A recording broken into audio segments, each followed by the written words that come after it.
ಕಲಬುರಗಿ ಲೋಕಾಯುಕ್ತ ಕಚೇರಿ SP John ಆಂಟೋನಿರವರ ಮಾರ್ಗದರ್ಶನದಲ್ಲಿ ಲೋಕಾಯುಕ್ತ ಬಲೆಗೆ ಬಿದ್ದ ಗ್ರಾಮ ಪಂಚಾಯಿತಿ ಸೆಕ್ರೆಟರಿ.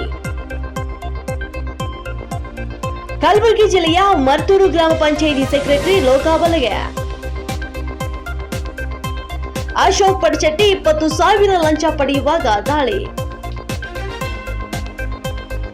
ಪರಶುರಾಮ್ ರಾಥೋಡ್ ಎಂಬುವರಿಂದ ಲಂಚ ಪಡೆಯುವಾಗ ಸಿಕ್ಕಿಬಿದ್ದ ಸೆಕ್ರೆಟರಿ. ಕಲಬುರಗಿ ನಗರದ ಲಾಲ್ಗೇರಿ ಕ್ರಾಸ್ ಹೋಟೆಲ್ ಬಳಿ ನಡೆದಂತಹ ಘಟನೆ. ಪಂಚಾಯಿತಿಯಲ್ಲಿ ಮ್ಯೂಟೇಷನ್ ಮಾಡಿಕೊಡುವ ಸಲುವಾಗಿ ಲಂಚ ಪಡೆಯೋಕೆ ಮುಂದಾಗಿದ್ದ ಅಶೋಕ್ ಪಡಶೆಟ್ಟಿ.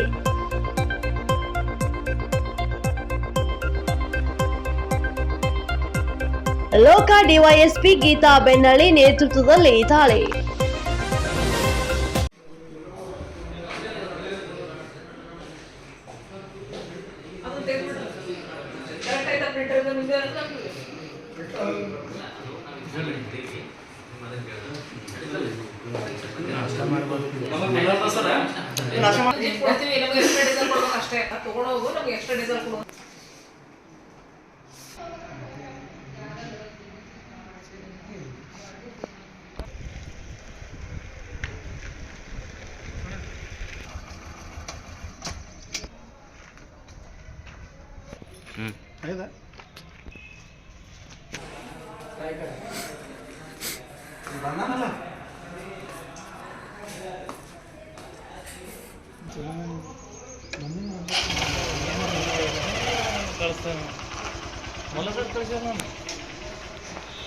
ಇವ್ರಿಗೆ